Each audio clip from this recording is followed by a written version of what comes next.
All right, hi everybody, this is Joyce. Thanks very much for joining us. I do apologize that it was quite a long wait because the stage had to be set up and do all those technical things, and so I do apologize, especially for the people who are waiting online, wondering what was happening and why nobody was saying anything. It's because the mics were being checked, the audiovisual system was being set up. So I'm going to pass the time over to Amrita to introduce herself and the speakers, and we will begin with the panel, following which we will do the closing speeches. Thank you. Thank you, Joyce, and thank you so much, everyone, for waiting patiently. I know we are standing between the closing, your shopping, cocktails, or tourism. So thank you for being with us today. And, a lot has been discussed in the last 3 days about people being at the center and envisioning a community-led internet that is inclusive, sustainable, and trusted. So we want to take this discussion a bit more further, and we have some excellent panelists here. Sorry, the screens are a bit far, so I may be craning my neck at times. We have some excellent panelists who would be sharing their perspective on how we can enhance collaboration between different stakeholders for the digital and development in Asia Pacific. And when we talk about Asia Pacific, we are diverse, not only in terms of culture, religion, geography, but also within the technological expertise which we have. And there is a huge digital development divide also. While all governments want to kind of reduce it and they are taking steps, even businesses are doing so, we also understand that it is still there, it's growing, and it needs to be addressed. And it is not a single stakeholder who can actually make it happen. It has to be a multi-stakeholder approach to kind of try to address the elephant in the room. And today, obviously, as I said, we have 4 amazing speakers, one of whom is with me in person and 3 are online. So we are on a hybrid mode, who would be discussing and deliberating and sharing what they have been doing so far and how this can be accelerated a bit more, and perhaps also touch on what APrIGF or we as a community can work on from here. So we have Tenzin Norbhu here with me. She is the Director for Partnership and Operation, Program Monitoring, Communication and she is the Director Government Affairs and Public Policy in Google. We've got online Marielza Oliveira. Sorry if I have not pronounced your name well, and correct me if I've pronounced it badly.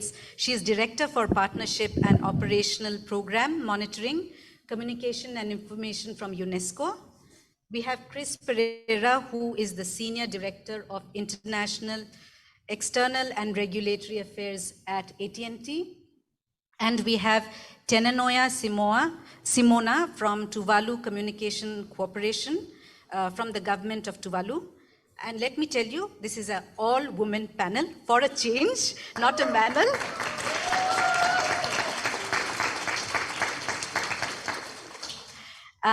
So I will begin with my questions, and we have 4 minutes for each of the panelists. And I will begin with Tenzin here, as in if you can share what you have been doing or your organization for digital development in the region by adopting a collaborative approach. Oh, thank you very much, Amrita, and to my fellow panelists and everybody here. It's a pleasure to be here today, and thank you for having us. We are all, of course, very seized by, pandemic recovery, by some of the global and economic headwinds, right? And it's really brought to the fore the need for digitization, digital transformation, whether it's in the way governments provide services, people actually access services. And this is really going to be important even going forward when it comes to building resilience. So from a Google perspective, our approach to supporting recovery, being part of the recovery process, helping with resilience is really one of collaboration. And the way we do collaboration, it's part of our DNA, whether it's in the way we develop services, products, but also in the way we engage externally with governments, businesses, civil society organizations, academia, think tanks. I'd like to speak to maybe four areas. The first really is about digital skilling. Every day every year you've got millions of new to the internet users coming online for the first time across Asia Pacific in such a diverse ecosystem. And it's really important for us to focus on the right type of skilling so that both businesses as well as individuals can navigate the internet with confidence and securely. So in that spirit, since 2010, Google has, not 2010, 2015 actually, we've trained over 58 million people across APAC, including 3 million small and medium enterprises just in the ASEAN region on really going online. So that's one piece on the skilling side, and this has really been done in collaboration with governments as well as with atypical partners like the Asia Foundation, among others. I talked about new to internet users, and we have a program called Be Internet Awesome that focuses on helping kids navigate the internet securely. I hope that many of your, the people in all the various countries you've come from are actually part of this. So whether it's in Bangladesh, Pakistan, the Philippines, Thailand, Vietnam, it's a very active program. Just in Malaysia alone, in Thailand alone, we've trained 1 million students within a year, and we expect that this will grow exponentially. Skills for the future is another focus area, just because we know how quickly things are evolving. So we have launched the Google Career Certification that really provides a pathway into jobs for the future. And this is something that can be done online or offline, as well as really help people with the right skills that the market needs, whether it's in AI and machine learning, data analytics, or just digital marketing. Let me speak to the second theme, right? And this is really about innovation and cybersecurity. This is an ecosystem-wide challenge for everybody, whether it's government, businesses, just users on a day-to-day basis.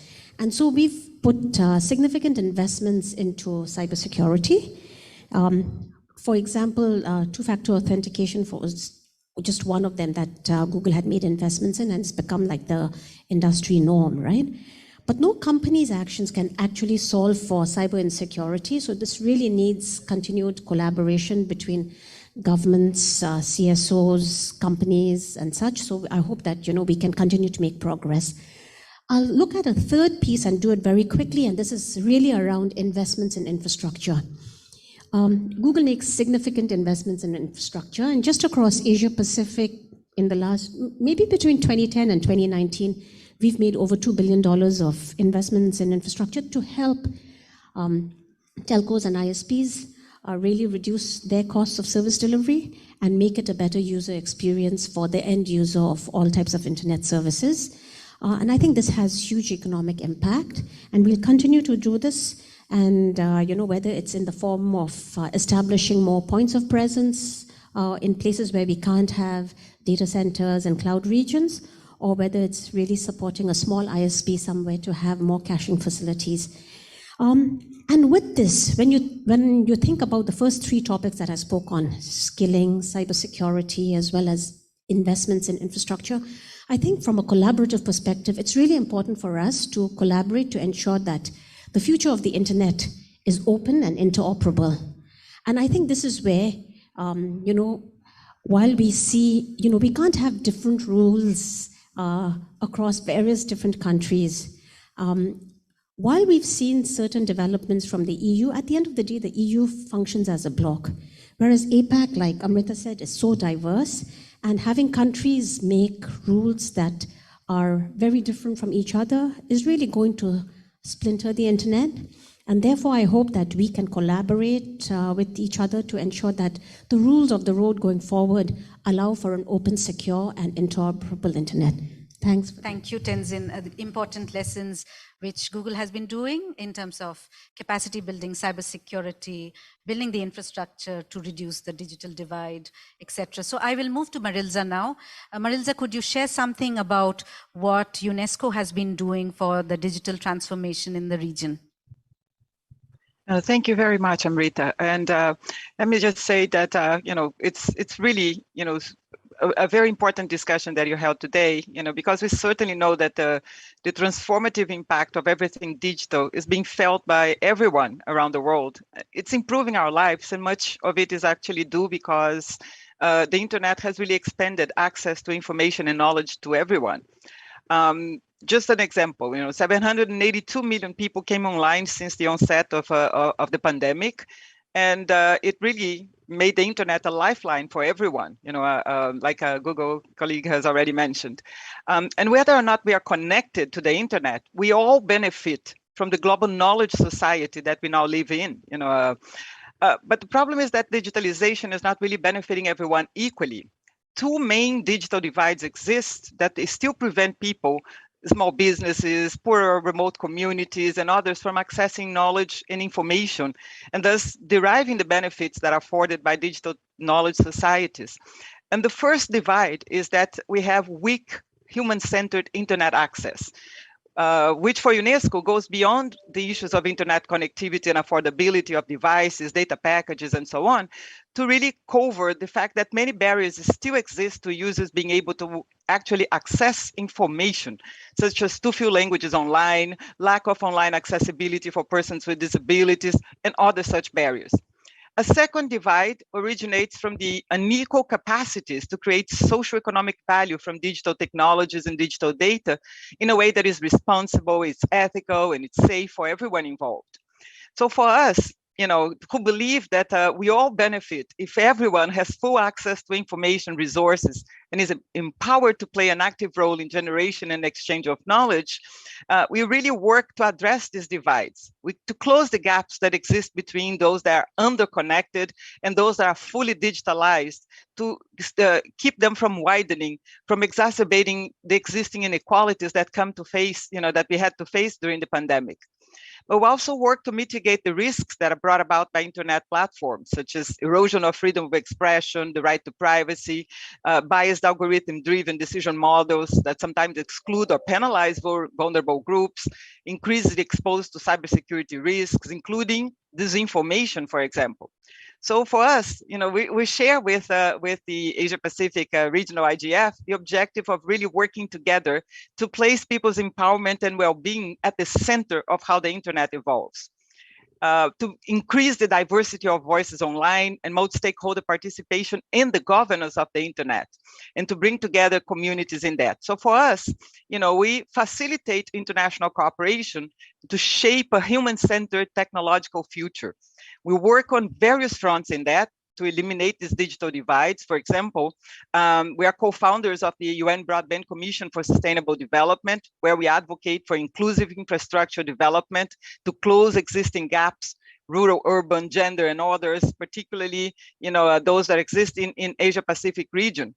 In addition, we work for greening digital transformation that make sure that connectivity takes into account environmental impact, ensure that women and girls have access to STEM education and are prepared to harness the power of digital technologies. And those are all very important considerations in Asia Pacific. But the central element of our work is the generation of robust evidence for people-centered internet development. For us, for internet universality, Rome principles, and the R in Rome is human rights based, the O for open to all, the A for accessible by all, and the M for multi-stakeholder governance, which were endorsed by member states of UNESCO in 2015. They really underpin the work we do to generate this kind of evidence by having countries undertake voluntary national assessments using the indicator framework that is part of the Rome Principles and Internet Universality work. This lead to recommendations and policy decisions that lead to humanistic development of the internet.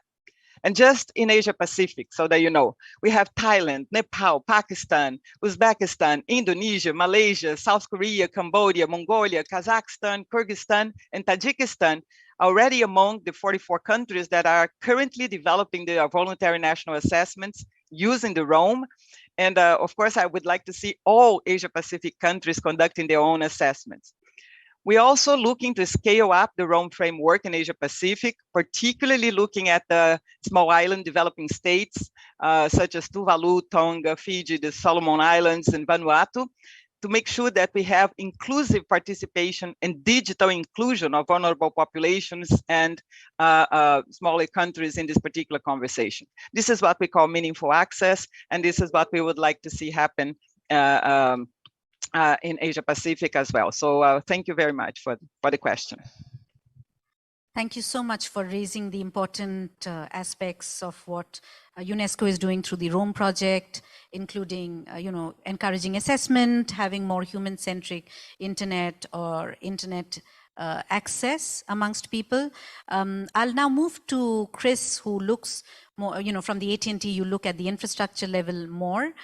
So Chris, can you share what you or your organization has been doing in terms of the digital transformation through cooperation within the APAC region?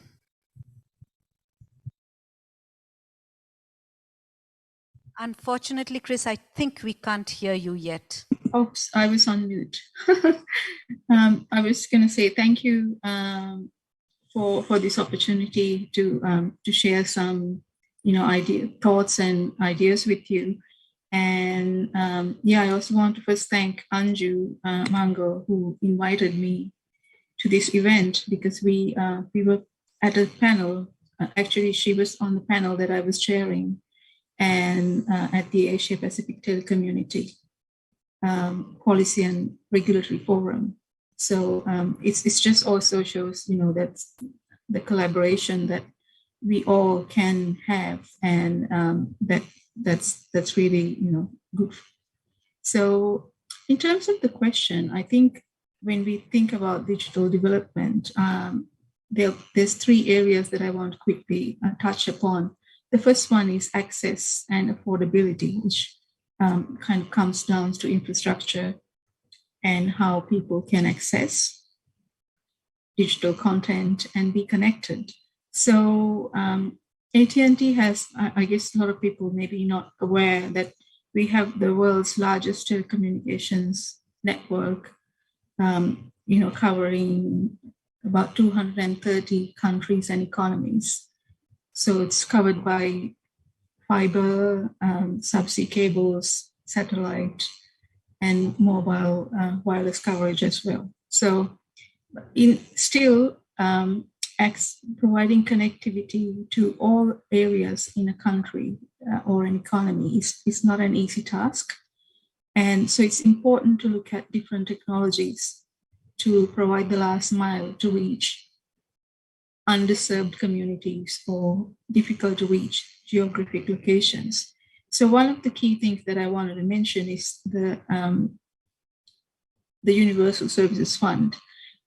This is not about saying that you should have a fund, but it's to say that if you do have a Universal Services Fund, it's important to use that to support the carriers to provide services to hard to reach and unviable or very high cost areas. So in the region, we actually contribute to a number of countries' Universal Service Funds. Examples are Thailand, Indonesia, Malaysia, and others. So, but in the US, for an example, there's the Connect Americas Fund, which is a good example of how the US Universal Services Fund has been utilized to support the carriers to reach high-cost areas. And in New Zealand, the Rural Broadband Initiative is also a great example of how the Universal Services Fund has been utilized. I happen to be the principal wireless advisor for the New Zealand government at that time. So it was a great, I feel quite fortunate to be able to be part of that when it was set up. So it's definitely a thing the region can look at when thinking about infrastructure and connecting unconnected. The second area, and when it comes to affordability, I guess if you use different technologies that are more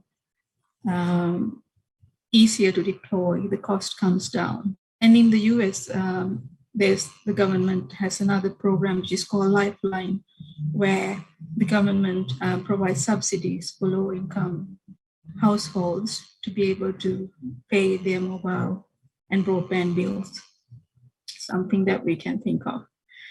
In terms of adoption and digital skills, we have partnered with a number of organizations and NGOs in the region. So for an example, in Singapore, we partnered with Give to Get and Care Singapore to assemble MBots, the mobile robot, to facilitate STEM education especially during COVID, when school children were not able to go into school. And I just wanted to echo what Marielza was mentioning about, the inclusive digital connectivity. So it's important to ensure that all communities have access and are able to connect. So some of the collaborations that we've done this year has been address those. So for an example, we've partnered with the Asia Foundation on a program to empower women entrepreneurs who have small and medium enterprises with digital literacy. So it's 6,000 female entrepreneurs in Malaysia and Indonesia. Another area that we partnered with is in Hong Kong with Junior Achievement. It's to help with career prospects and job shadowing, workplace immersion programs for high school kids. Another area is in Malaysia, partnering with Budera. It's an NGO to design digital posters to raise awareness on autism and how can they become more connected and have the opportunities to connect. There's a new program that would be run from the late this year to next year called Connect Her. That is also a partnership we have with the Asia Foundation, is to create networks for initiative for younger female employees who are from the STEM areas, and the countries most of those mentees would come from include Malaysia, Singapore, Philippines, Cambodia, and Japan, and it's called Connect Her. So we will be providing mentoring and digital literacy tools for those young female employees of it's not from various different companies and organizations. And sorry, would I be able to stop you now because I need to go to the next speaker? Sure. Right? Sorry, because no we have problem. a participant. Yeah, thank you. Yes. So I'll come to Tenanoia, and you come from a small island, and from the government perspective, what kind of collaborations, are you doing in terms of helping the island transform digitally? And if you could restrict it to 4 minutes, that would be great. Thank you. All right, testing. Can everybody hear me? Yes, we can. Okay. Thank you, Amrita, for the question, and talofa and warm Pacific greetings from Tuvalu. It is an honor to be invited to speak in this very important event. And I believe participants and speakers enjoy their time on site and of course online, engaging in valuable discussion around various topics related to internet governance. While we talk about digital technologies, in fact, it is opening a new chapter of economic development, creating a lot of new opportunities, such as helping us, our small island economies, survive in the new normal with COVID-19. So before I jump in the question, let me just first share with you a brief understanding and reality of our context as a small island nation. Well, the company that I work with is a state-owned enterprise, and the government of Tuvalu is the main shareholder. So Tuvalu consists of very small islands scattered all over the ocean with a total land area of 26 square kilometers. And it's very small, with small population living on each remote island. So the deployment of telecommunication and ICT infrastructures is always a challenge because it is not a cost-wise investment for a small island nation, difficult to sustain those services because it's a costly operation, let alone transportation of heavy machineries and equipments to these remote islands by small passenger boats. That's the reality. And I believe other small island nations are also facing these same challenges. As a small Pacific nation, we usually envision the building of a safe, secure, and resilient telecommunication and ICT ecosystem around the remote islands, and we seek for better emerging technology solutions that are suitable to our context, meaning instead of deploying mobile networks in each and every island, we can basically leverage emerging technologies such as mobile base station in orbit that can reach everyone in Tuvalu, including its exclusive economic zone, without deploying on-site mobile base station in each and every remote islands, which of course are costly investment for a small island nation like us. So when we talk about collaborative approach, we are a small island nation and we are vulnerable to climate change. And at the political level, they talk about climate change at all levels, national, regional, and international. However, our leaders in the region do not often come together to share initiatives, challenges, and achievement in this domain. And therefore, we pushed for the involvement of our leaders, not only at the regional level, but at the international level. So at the lower level, when we look at multi-stakeholder, at the lower level, multi-stakeholder collaboration approach is key to digital development in this region. And if I from the perspective of our company, we usually engage with global and local businesses and entrepreneurs, young people, policymakers, to foster collaboration around the responsible and sustainable use of technology. So these are best practices that should be shared among our regions with the support of our government. Our company usually participate remotely through the formation of remote hubs filled with key stakeholders that participate in hybrid IGF forum discussions, which allows the voice of our local communities to be heard by the global community. The latest successful conference that we participated in was the 2021 Pacific IGF conference. And this kind of discussion, I would say, scales up local development solutions where most of them are digital. Yeah, I think I kept myself in 4 minutes. Thank you, Amrita. Thank you so much. And thank you for keeping to the time. And it's very relevant. You know, you've raised very pertinent points and highlighted how diverse Asia Pacific is.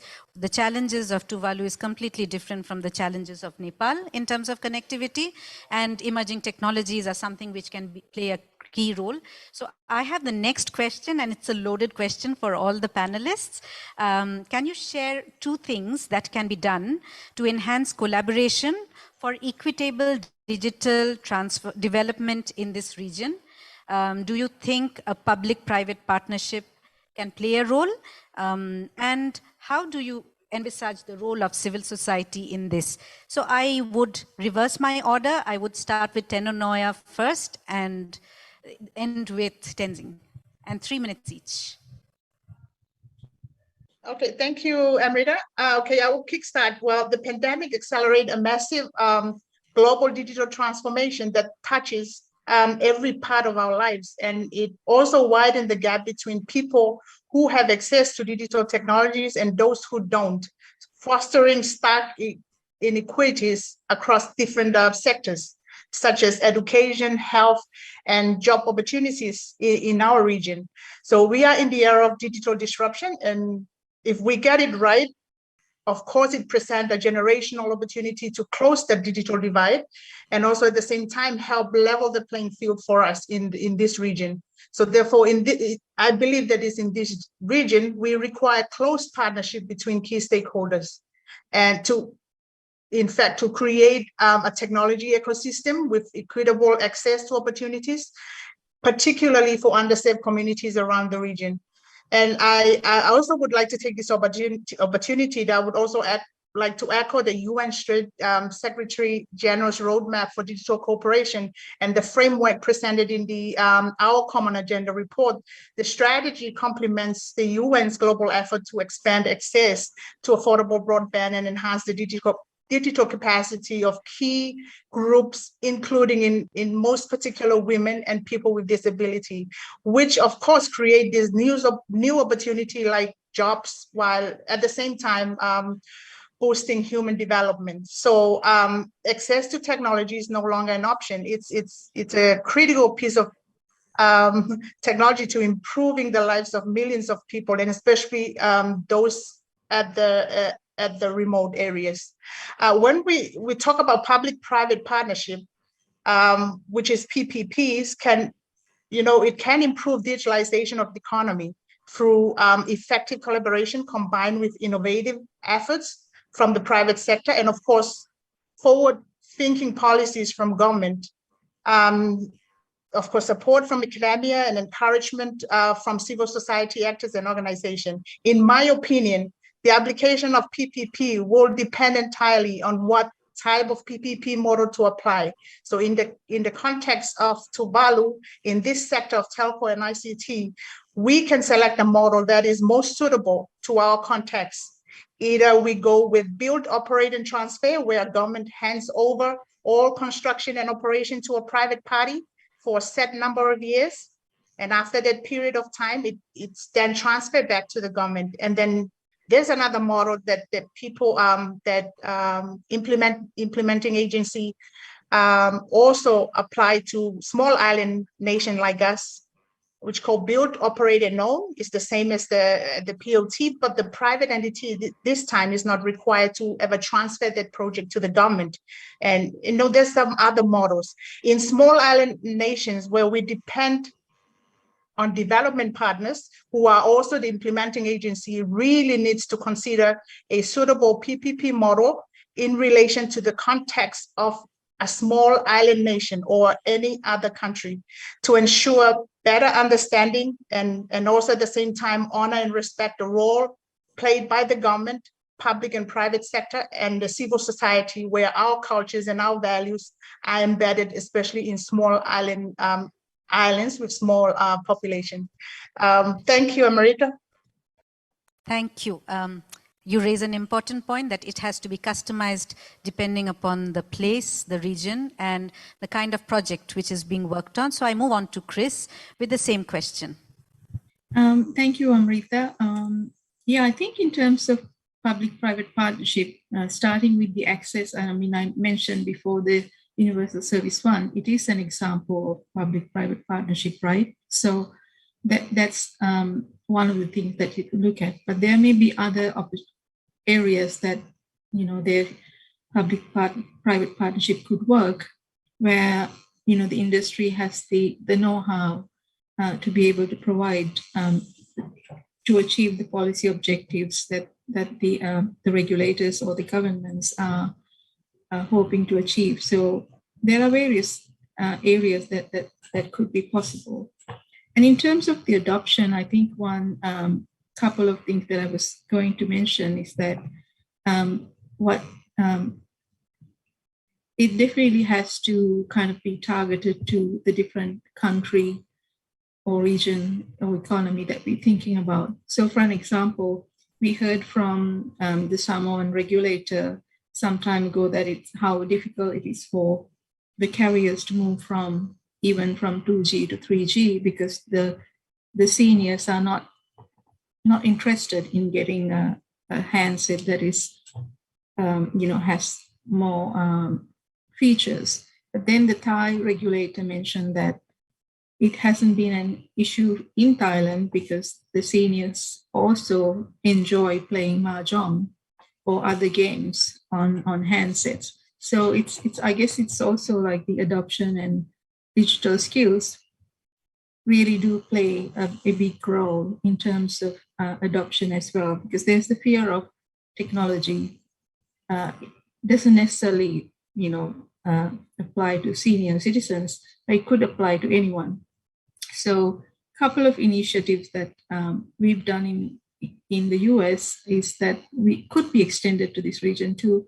It's about how advanced technologies like virtual reality and augmented realities and how older adults respond to those. So there's a study that we collaborated with the Stanford University and Mind VR to understand the impact of VR on older adults. So it's, and in another one, we've collaborated with Vitas Healthcare, studying the effects of VR on hospice patients and how, you know, the technology could enable the experience is to study how these could help reduce chronic pain and anxiety for hospice patients. So for an example, they would be calmed and distracted by the content loaded wirelessly and delivered over virtual reality. So example include that they might be, you know, they feel like they're visiting a sacred Machu Picchu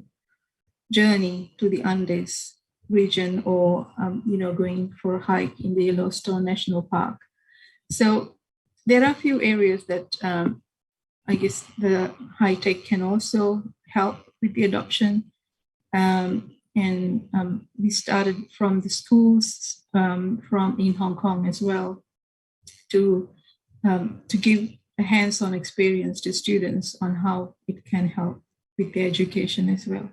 So there are a few areas that I agree that we could collaborate, and thank you for this opportunity to share some of them with you. Thank you so much. I know there's a lot to share, but we are having a paucity of time. But we encourage you to participate in the APrIGF platform. And for the people here, you can ask questions, but I have another question. First to Marielza, and we end with Tenzin, and then I have a last question for them. So Marielza, over to you. Thank you, Amrita.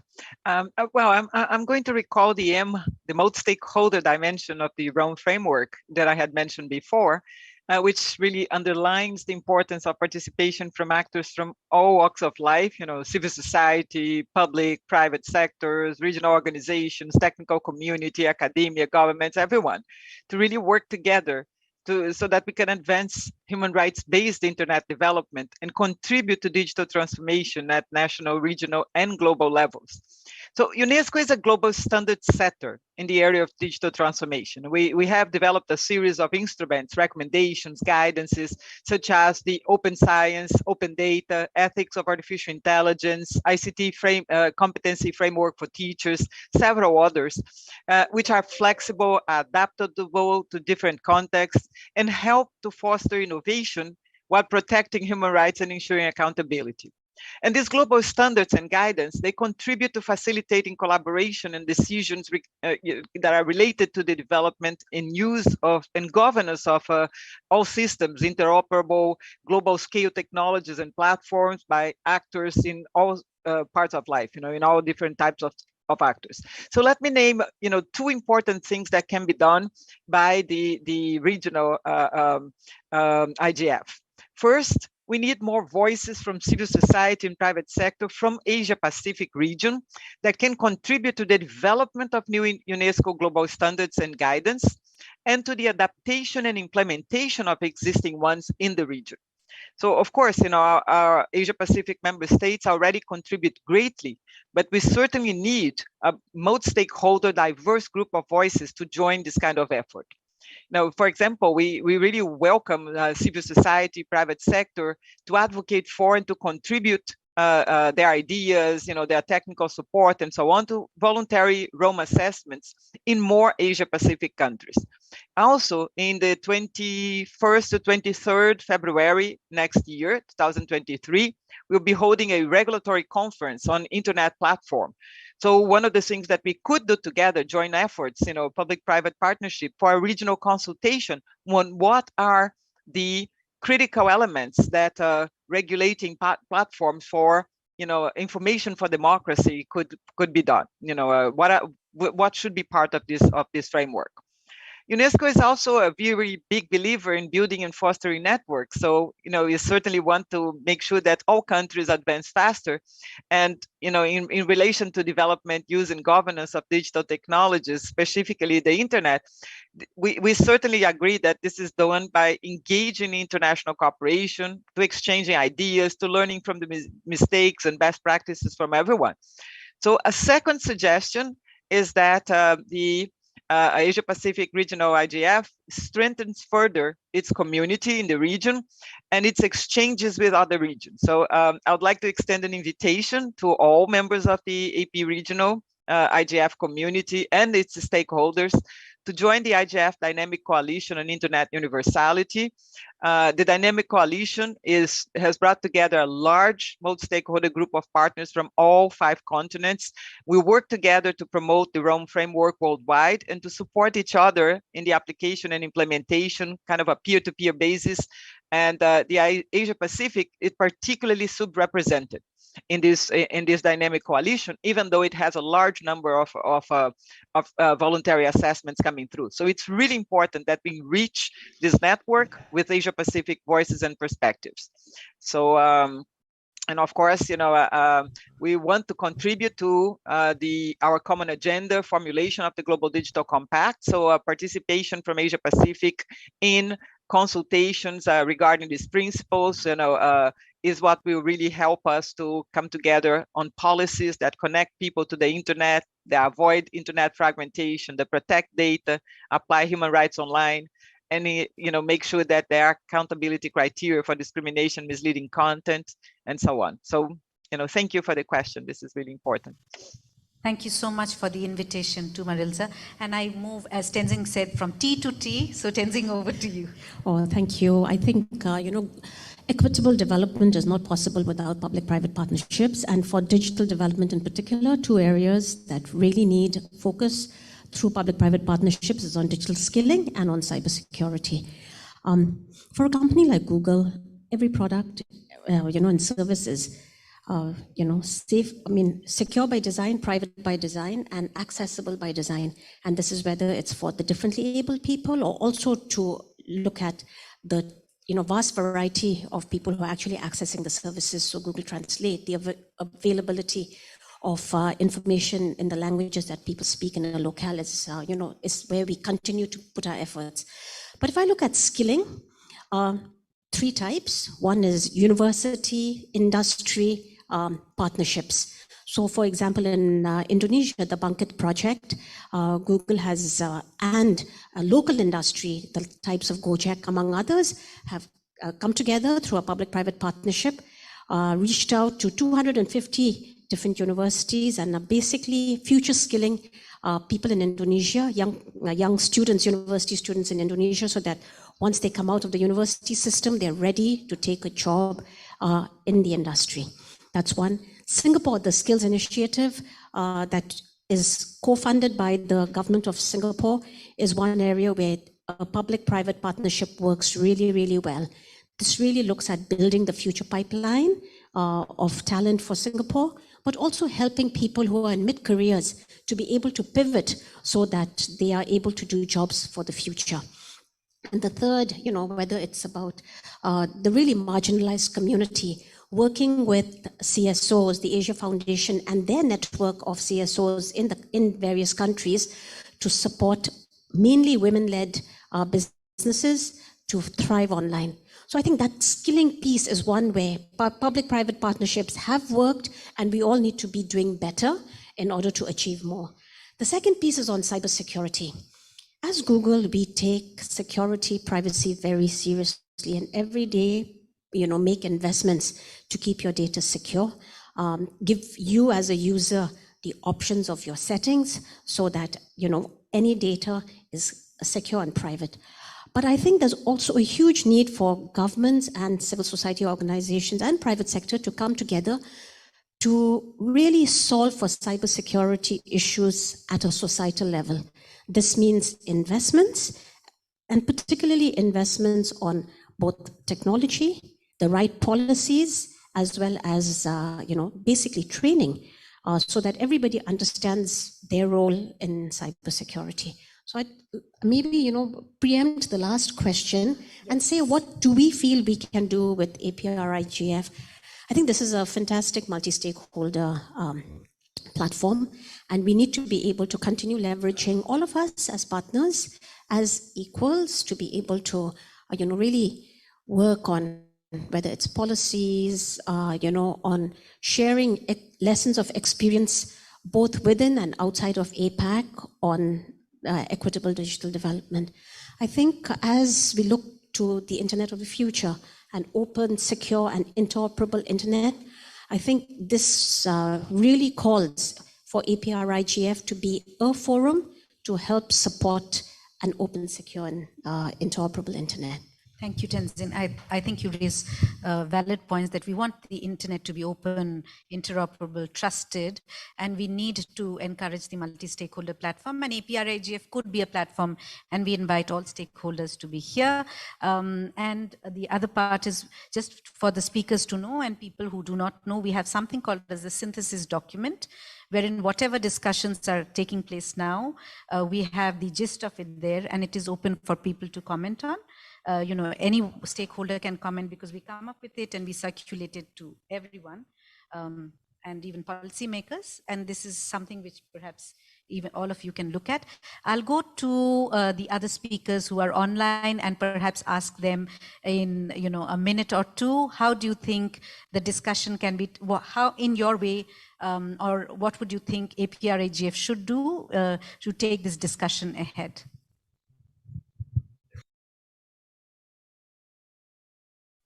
Marielza, would you like to start first? Yeah, I'll jump in then. Thank you, Amrita. I'd say that, the regional IGF already plays such a very important role in catalyzing, insightful conversations like we're having today. So, it's really hard to say what more you could do. But, so the one thing I think that could be done more is to really ensure that Asia-Pacific stakeholders are really aware of and equipped with, the various holistic tools that we can use to really enhance the quality, the human rights-based quality of the digital ecosystems in which we live, and so of course we offer our own framework to help underpin the policy decisions that Asia-Pacific countries need to expand the benefits of digital technologies to really everyone in the region, to provide a coherent basis for governance of digital transformation in the region, and so on. So, of course, our team will look very much forward to working even closer with you on internet development and governance. We will be, I'm more than keen to help mainstream internet universality principles and apply Rome indicators in all countries in the region. And, we really think that this is a good way to leave no one behind in the digital age for Asia-Pacific. So one last quick point. I'd like to share that UNESCO is convening a Day Zero 3-hour event on Internet Universality and a dynamic coalition meeting in the upcoming Global IGF in Addis Ababa. And I really hope to see you all there. And let me just say a big thank you, to you, Amrita, for the good questions you've asked, and to all, speakers that are from whom I learned so much, and to all participants present and online. Thank you. Thank you, Marielza. And I'll go to Chris. Thank you. I think I need to echo what Mariela was mentioning. Yeah, so, the forum is doing things already, for an example, like what we had gathered here today. So you are in a position to connect policymakers with digital providers, platforms, and carriers, as well as community. So it's something you could continue to do, and we look forward to being engaged even more with you. And thank you for an excellent moderation of the panels, and thank you to all the panelists as well. Thank you. Tenanoia, you're the last speaker. We may have 1 or 2 questions. I don't know. Joyce is the timekeeper. She would know that. But Tenanoia, over to you. Thank you, Amrita. Well, I want to echo what other speakers have said. APrIGF has been doing a very great job so far. And I would say that I think improving of regional collaborations and encourage a multi-stakeholder approach at the national level by reaching out to hear the voices of marginalized population, those with first-hand experiences on issues related to, to internet governance. But so far, I think it's been great. APrIGF doing a great job so far. Thank you. Thank you so much, and thank you so much everyone for patiently listening. We are done, but if you have any questions, Joyce, do we take a question or we are running late? One, any questions? Yes, Vikram. We can just take one. Hello. My name is Vikram Shrestha. I am from Nepal. I'm representing Nepal Internet Foundation. We are talking about this enhancing collaboration on internet and human-centric. So my questions is to Tenzin Norbhu from Google. As you said that the future of internet is to collaborate and interoperable in human-centric. So is there any initiatives Google is planning to work for community in terms of building infrastructure for unconnected society in rural areas where it's unconnected? Namaste, it's really good to get the question from you. But from a Google perspective, I think for rural communities and others, we had an initiative called Next Billion Users that really was launched from Singapore, really looking at where the next billion users are coming from and what type of services they need. While there have been lots of investments and we continue to work with telcos and ISPs, among others, to get a faster internet and a better user experience for them, I think we're looking at it more from a service perspective. So for example, there's a YouTube, you'd be able to access YouTube even in places where you may not have great connectivity because you have the ability to download a video and keep it, right? And so that's very useful, even in places where you don't have connectivity, but those YouTube videos can be used to educate in a rural school. That's one. The other piece is around, say, for example, mapping. So while it's not directly related to rural communities, we have services that are powered by AI that really support looking at how communities are impacted, for example, by floods. How can people living in a river basin get early information through Android alerts? You'd be happy to know that even for Nepal, people there can get Android alerts in the event of an earthquake. So, we look at human-centric type of design as well as equitable access through these lenses and not necessarily just from a connectivity perspective.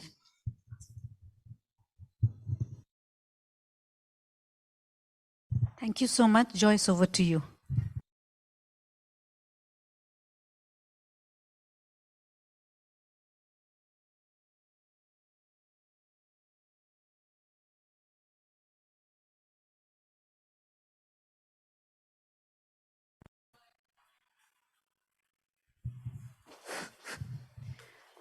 Hi everyone, Joyce here again. What a great panel. Another round of applause. Come on, with more energy. I know we're at the end of the day in Singapore. So good morning, good afternoon, and good evening everyone, wherever you are. I've already said I'm Joyce Chen from APNIC, and I'm your MC for this closing. I will try my best to manage the time, but we will exceed the time a little bit. I do ask for your forgiveness in advance. So our first speaker to give their closing remarks is Edmon Chung, head of the APrIGF Secretariat.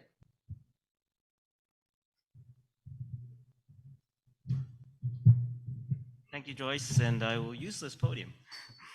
Good afternoon, everyone, and thank you for coming to this good event at APrIGF.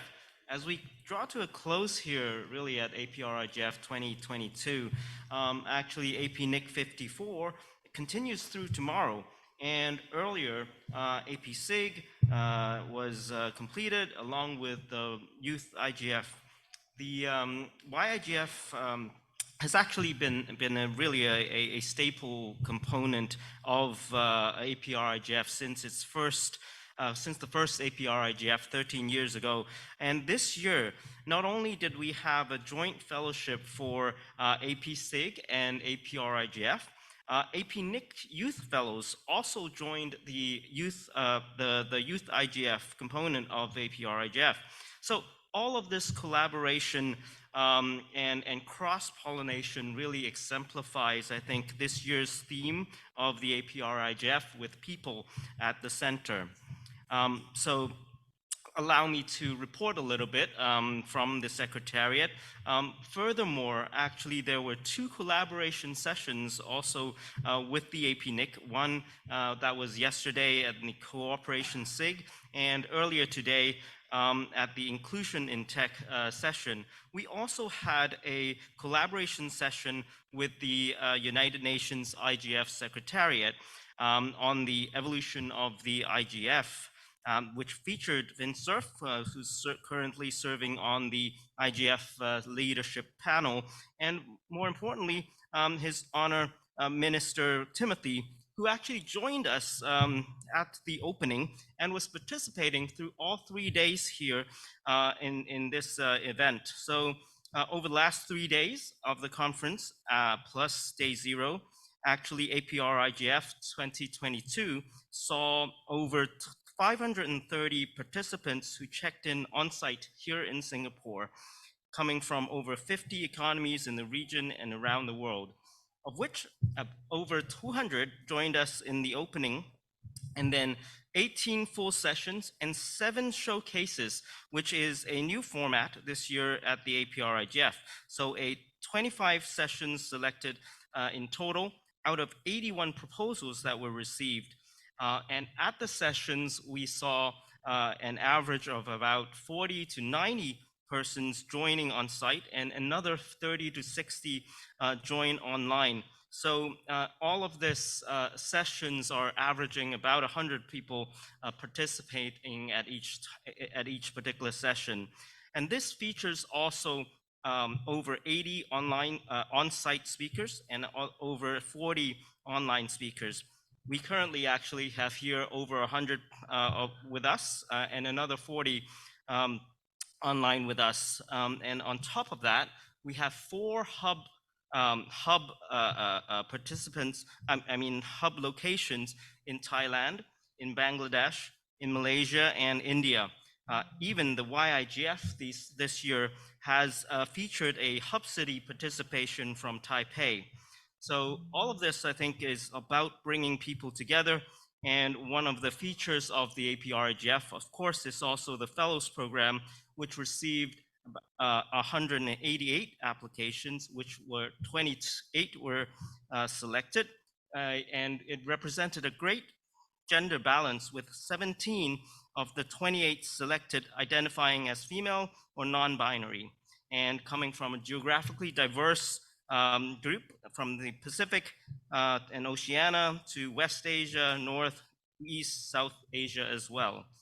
So let me conclude by really thanking our sponsors and also the long-term supporters of APrIGF, including APNIC and APNIC Foundation, ICANN, APTLD, and of course the UN IGF Secretariat, and this year also including Article 19. This event would not be possible without the tireless efforts, of course, from our co-host, APNIC, so especially thanks to Sunny and Blandine for their patience with us. And of course, last but not least, the great DotAsia team, who you see on site here in Singapore with me, and also actually everyone from DotAsia online supporting the remote participation in this hybrid event. They are the ones that make me look good here in this conference and be able to held successfully. So please join me in a round of applause to our co-hosts, and especially Christine Orr from the Secretariat team. So this is the first meeting coming out of the pandemic, and we look really very much forward to APrIGF regaining a bit of a momentum into the future. And the future really relies on your continued support and continued participation to make the voices from Asia Pacific better heard in the global internet governance discourse. Thank you.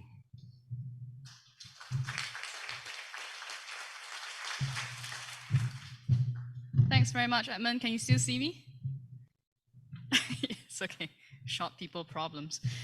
Next, representing our youth voices, let's welcome YIGF representative Stella Teoh.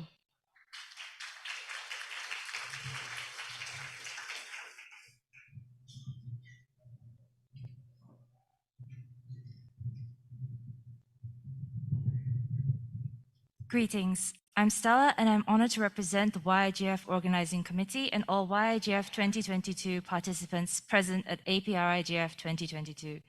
This year, the theme for YIGF 2022 was Youth at Crossroads, trusting in a common future with no one left behind. We chose the word crossroads because youth signifies a transition stage in life. We are deciding whether or not we want to continue on this journey, and on a bleaker note, whether or not the next step is worth taking.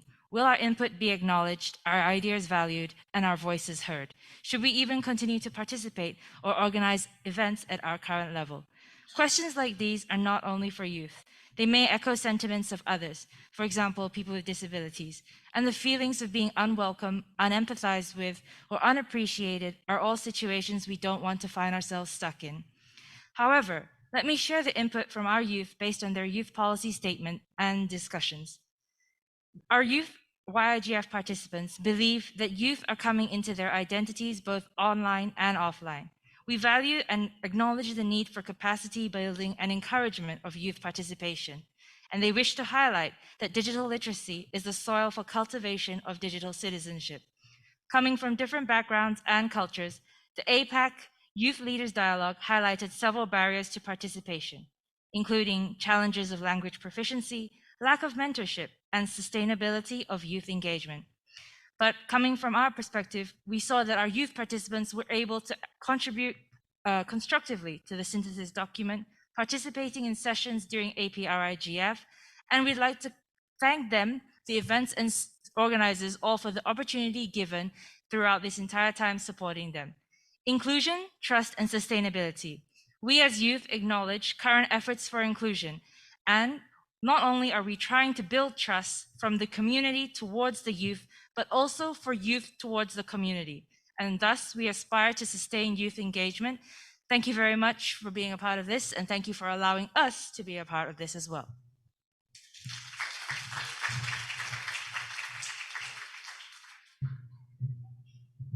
Thanks very much, Stella. Next, please join me to welcome our co-host representative, Paul Wilson from APNIC.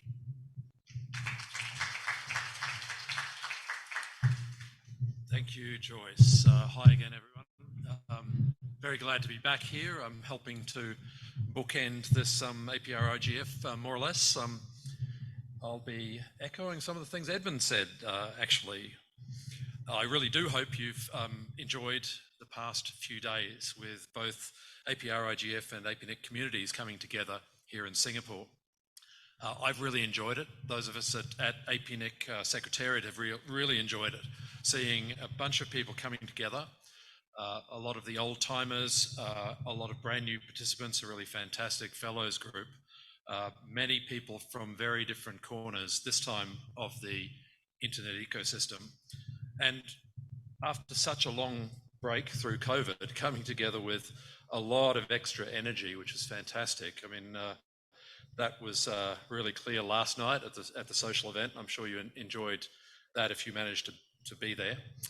But here in the venue, I've heard really great feedback from both kind of halves of this this joint crowd from the two different communities, from the APNIC community folk, that they really enjoyed the vibe and the diversity, the new topics, new for many of us, and the APNIC people quite surprised, in fact, at the level of interest shown by many of the APrIGF participants in the APNIC program. From the APrIGF side, especially from the young folk, I heard that people really did find interesting stuff in the mostly technical and kind of dry APNIC sessions, and that was something we all heard. But the APrIGF program this year was also very solid, and congratulations to the program committee and the MSG for that, because I mean, it had a focus on inclusion and sustainability and trust issues that we know about, but or we've heard some about, but all through this lens of the people-centered internet, which is really, I think, a universal concern across this entire audience, as relevant to the APNIC audience, I can say, as it is to APrIGF. Personally, I have to say I missed more of the APrIGF program than I saw. Same for the APNIC program so far, in fact, but I'll be able to follow up the recordings and transcripts that I missed, and I recommend that you do as well, because surely everyone didn't see everything. It's all available online, and it will be for many years to come, in fact. So the event's done, but not the work of APrIGF itself. That's certainly not done. I'd encourage everyone here to participate and contribute to the finalising of the synthesis document as one of the really important products of this meeting. I think it's still unique across national and regional IGFs that this document is produced and it's able to be communicated and used and digested as one of the products of the meeting. So that'll be completed, I think, over the next month or so, and everyone can be involved with that after we get home from here. For the further future, APNIC will go on supporting the APrIGF, and I hope that we can host again in future. Thank you. Before I promise that, however, I'll say we can't do it alone. If there's something that we've learned this time is that we really do need more partners to step in, to play a bigger role, to support this extremely important event. I mean, that's with thanks to everyone who was involved, the MSG, the Secretariat, the committees, and also the sponsors. But we need to keep it up for this thing to be to continue. We need to find ways to make it sustainable. This is the last day of APrIGF, but as Edmon said, not APNIC 54. Our event continues tomorrow, and first up is our address policy session, which is actually one of the most important parts of the week for us, where the community comes together and actually mulls over and works over the IP addressing policies that actually APNIC then has to, as the registry, has to follow.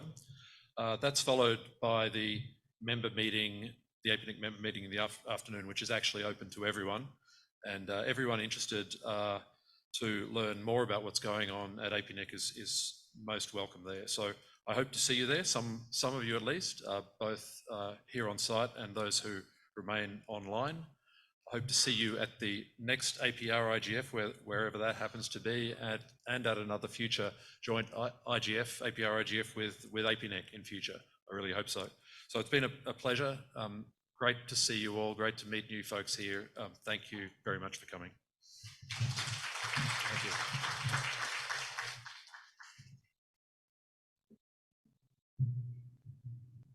Thanks, Paul, for sharing the good news to all of us. And as a community, please hold us accountable as well as our partners accountable to this. So we have with us today two special guests dialing in to speak with us. First, we have Paul Mitchell, who is the IGF MEC Chair. Paul, are you still with us? It's very late for you. Thank you for joining us. Actually, it's very early. Oh.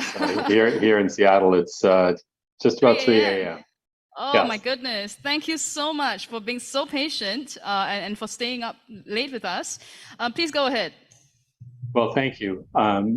It's really a pleasure to join. It's been a remarkable experience digging in a little bit. And I want to echo the accolades around the youth participation and how important that has been. You know, with the IGF itself, the global IGF, over its past history, for a variety of reasons, it's struggled to hear from communities of several countries, including lots of countries in AP.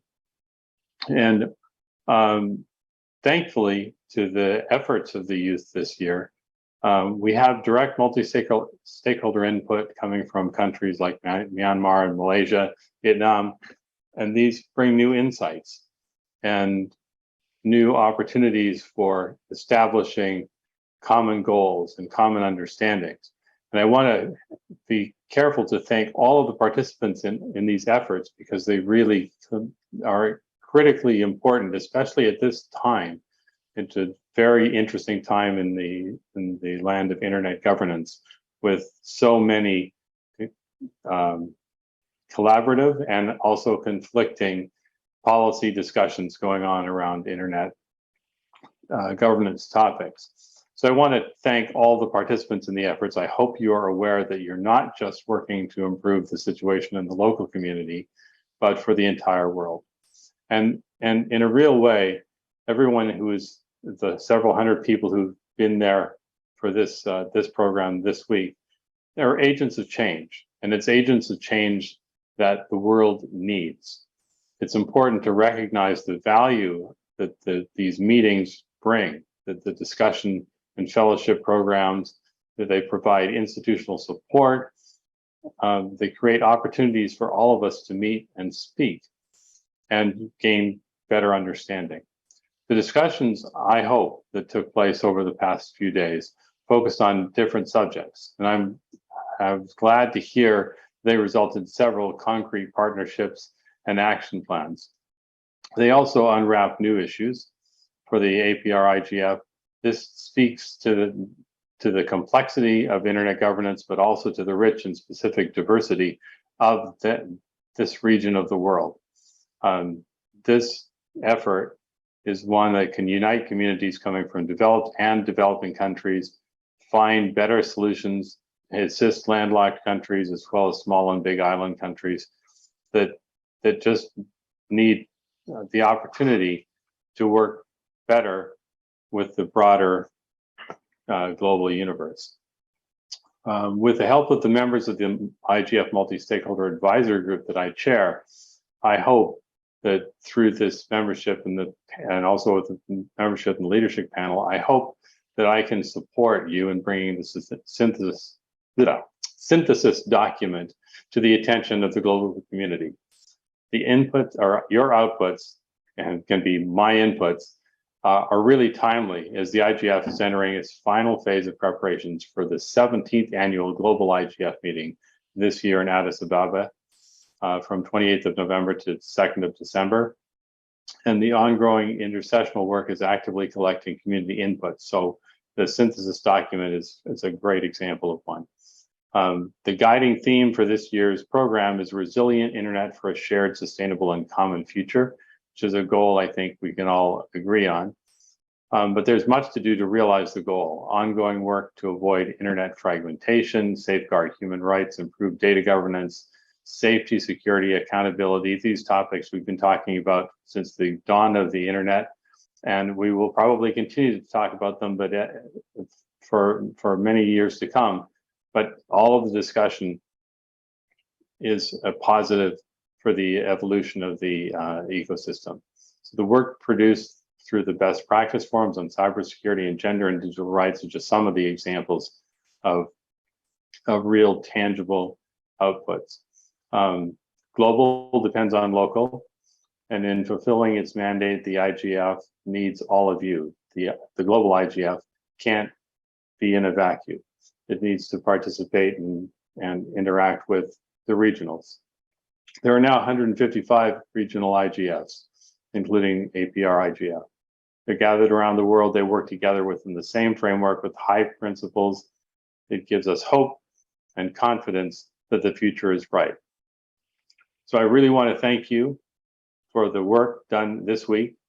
I want to encourage you to participate in December. And in closing, I want to again recognize the important work that's been done and acknowledge that by continuing to work together, we will also have much to report to the WSIS 20 review process in 2025, when the IGF's future will be assessed and discussed. Thank you for inviting me. Thanks for all the work that you do. And I look forward to seeing you at the upcoming 17th IGF. Thank you. Thanks very much, Paul. Thanks for joining us at this late hour, and perhaps the first time in APrIGF history we have two Pauls speaking back to back. Our next online speaker is Yoichi Ida from the Ministry of Internal Affairs and Communication in Japan, who is here to tell us more about IGF 2023 in Japan. Ida-san, are you there?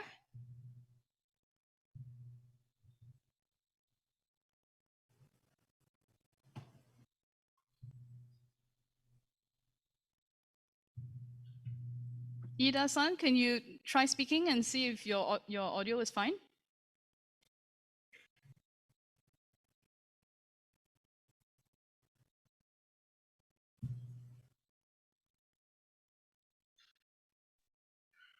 I'm sorry, I have some technical issue, but We can hear you now.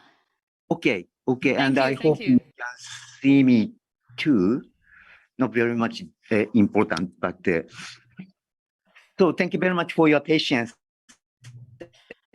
and thank you very much for this. It is a great pleasure and an honor for me to join you all in this closing session. First of all, I would like to celebrate APNIC, DotAsia, APSIG, and all other relevant people involved in this important meeting, and for this very lively, successful regional annual meeting of APrIGF. And I have to extend my highest respect to all participants from Asia Pacific region in this meeting who made great contributions to the discussions. Over the last few days, I popped in some of the sessions and I saw very active discussions and strong engagement.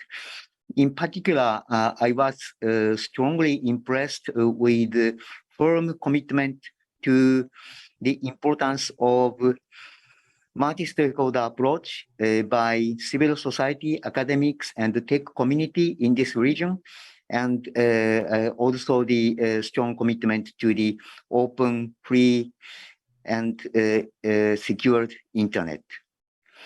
From our experiences over the last 2 or 3 years, in particular COVID-19 pandemic and some geopolitical changes, we once again recognize the importance of open, free, and unfragmented internet. Internet is not only the source of innovation and economic growth, but moreover has to be the fundamental foundation for democratic societies based on the human-centered values. And it has to be accessible for everyone. In order to enable all people to access internet without concern, the internet has to be secure and trustworthy, and we have to fight against disinformation, fake news, propaganda, and all kinds of illegal and harmful content. And these efforts and actions have to be promoted in multi-stakeholder approach. So now allow me to take a few seconds to talk about our country. Japan started a discussion on importance of free flow of information and the open, free, and secure internet when, in the G7 ICT ministers meeting in 2016, when we hosted the G7 as presidency.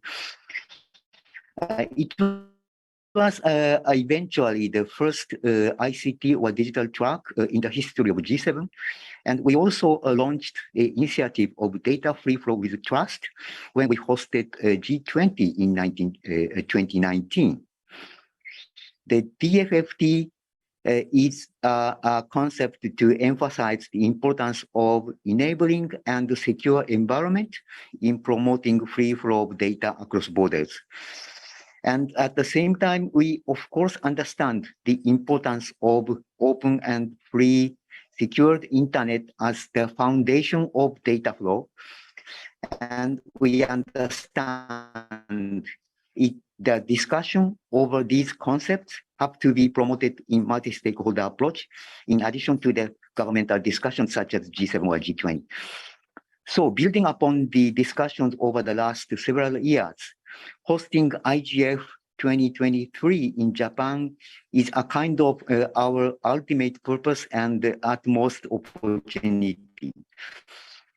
So we are strongly hoping to discuss these important issues with their colleagues and friends from Asia Pacific region.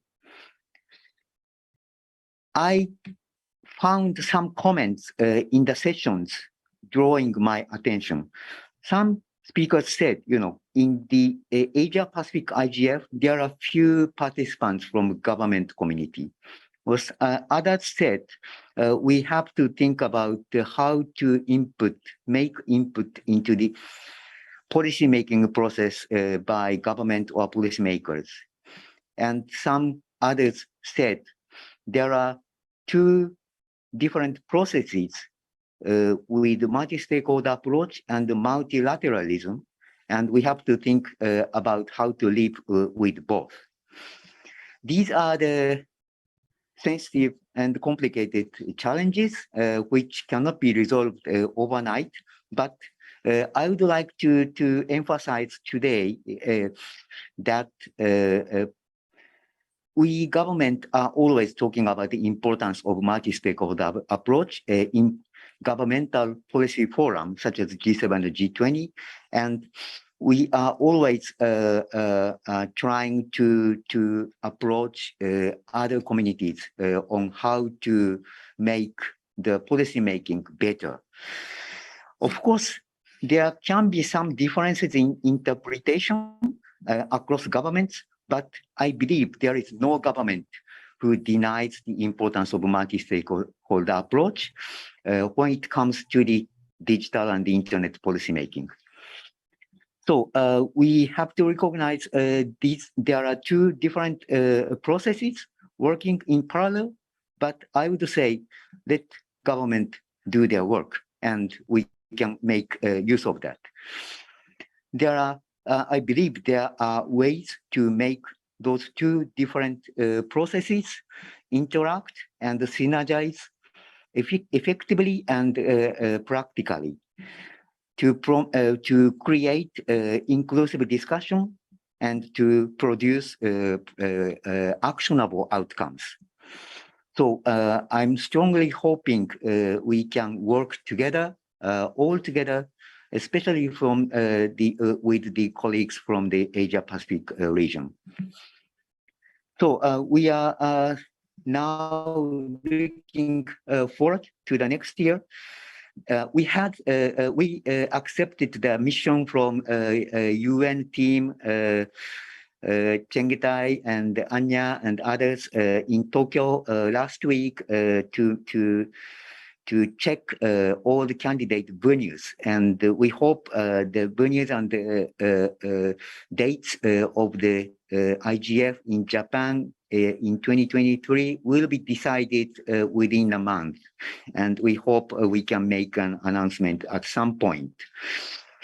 So thank you very much for your attention, and once again congratulations to the great success of the APR IGF this year, and I hope we will see each other hopefully in Ethiopia this year, and also certainly in Japan next year. Thank you very much.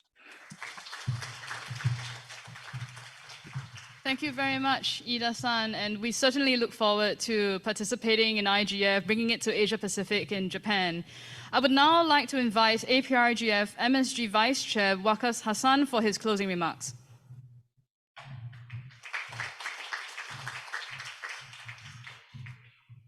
Okay, thank you, Joyce. The thing is, if there is one speaker that you really want him to hurry up, it's the last speaker of the conference, and I'm the one today. So, but bear with me with the fact that, you know, I am actually going to be the last speaker, and then you're free to go and see some sights out there. I'd first of all like to thank APNIC, Paul, and the team. Sunny, I see you standing behind there, but thanks for being there. And Blandine, of course, they have been absolute wonderful with us. You know, when we were thinking of how to do this, because there's an APNIC conference, there was an APSIC before that, then there is APrIGF in between. There's a lot of inter-organizational coordination that was required, but with thanks to APNIC that we have been able to do this. So kindly please, a round of applause for the APNIC team here.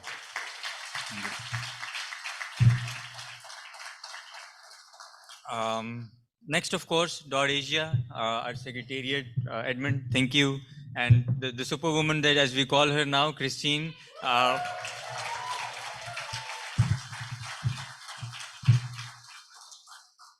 thank you for being there. Thank you for taking the brunt at times and working with the MSG and with the vice chairs with all your patience and all your hard work. The APCDC, of course, we have co-located with you for the first time, and it has been a wonderful experience. Satish, thank you, Sagarika and your team. The IGF Secretariat, of course, Sangatai was here, Anya, thank you for taking time out and being with us and showing that the IGF Secretariat is, of course, behind the, well behind and standing behind all of the discussions that happen at the APrIGF, and you truly care about this region, APAC region. Well, all of our MSG members and our committees, program committee, SEC, there is a lot of work behind organizing this conference, which takes place, and none of us gets paid for that, by the way. This is all volunteer effort. So, you know, thanks to all of the MSG members that are out there who have been working so tirelessly all along. For the last 1 year at least, we have been talking and having these meetings, MSG meetings, and straightening out things to have this conference a success in the end. Our sponsors, of course, our speakers for coming out here, taking time out, speaking about and sharing your insights and knowledge with us. The fellows, of course, all of you, I know we've been taking much of your time in a way that, you know, some of the fellows actually came up to us and said, you know, it's a very rich and a heavy program, you know, it's very time intensive, but we promise to probably make it a bit more easy for you next year. Our sign language interpreters actually, Samuel and his team. Thank you so much for being all the time there, you know, translating so many different accents. I don't know how do you do that, but I mean, we have been so many different speakers from so many countries. And of course, in the end, the 550 or so, I believe, audience that we had at APrIGF, this was all about you. We can only provide a platform, we can only provide a stage, but right from what you listened to in the past 3 days, even those workshops and those topics and those speakers, everything has been organized by the community, because at APrIGF, this is a bottom-up process. We do not organize anything except for the plenaries. Apart from that, all of the workshops, everything is proposed by the community, evaluated by the community, as in by the MSG members, and then, you know, executed by the community. So I think a big round of applause for all of you here and online participants for being such a support with us. So this is essentially a multi-stakeholder forum, as we call it. It's a public policy discussion forum. What we strive to do here at APrIGF is to continue discussions and to keep this multi-stakeholder process alive and make it sustainable, you know, because there are a lot of threats to this multi-stakeholder model itself as well, with the increased intrusion by different actors out there. But with this effort, we just hope and we try to communicate and make and exemplify that, you know, a multi-stakeholder model is just not in papers, it can be put into action. And you can see the fruits of it in front of you over the past 3 days. In fact, the whole 10 days that APNIC, starting from APNIC conference, APSIG, and now APrIGF. So we do, at least in our capacity, promise to sustain this process, continue holding this APrIGF wherever we are. And we hope that, you know, with your support and with your participation, this will go on till the foreseeable future. We of course, all of us had this impact of COVID lockdowns and stuff. APrIGF was going through a very smooth, sustainable process every year. I mean, everything was well in order until the COVID hit us and we had to go to a hybrid model. We wanted to come back with a bang, and I think we have been able to achieve much of it. We have been back, and we're great to have our audience back. We're going to try and improve the program as much as we can for next year. Of course, there are many lessons learned for us. This was a new leadership team as well, as in the chairs and the vice chairs after the pandemic, in terms of program, in terms of logistics, in terms of what Mr. Lida-san just mentioned. about more stakeholder engagement with the governments and with the private sector and other stakeholders. So I think next year, these are some of the lessons that we take back with us and we will discuss in the MSG. But in my personal opinion, sustainability, there has been a lot of talk about sustainability of APrIGF as well. I mean, who would be the next host, where would we go next year and all. We of course have interest from many of them, and thanks to Paul that coming back to us and saying that, you know, APNIC is still interested for next year. I think the sustainability of APrIGF is not dependent on its financial model. There will always many funders out there and stuff. The sustainability actually depends upon how we keep this process alive and make it fair, inclusive, and open for all. We are still sticking to those principles. If you want to contribute to APrIGF, if you want to come to the other side, to come on the backstage and organize this with us, we don't ask much of you. We only ask for your time. Just send an email to our secretariat and you will be in. That's it, nothing else. We don't ask anything of you. We actually don't give back anything in cash, but we do promise a lot of teamwork, a cross-country teamwork. It's a regional team. We have people from the Pacific right down to to South Asia and Far East. So with that, I won't hold you much again. Just enjoy your time. Have a safe flight back home or to wherever the next destination that you are going. And yes, thanks for reminding me. You know, I'm the last speaker. Well, there have been floods in Pakistan, back in my home country. 1/3 of the country is underwater. If you know of any organizations or if you work in disaster response, please reach out to us and support us as much as you can. So thank you so much. See you next year.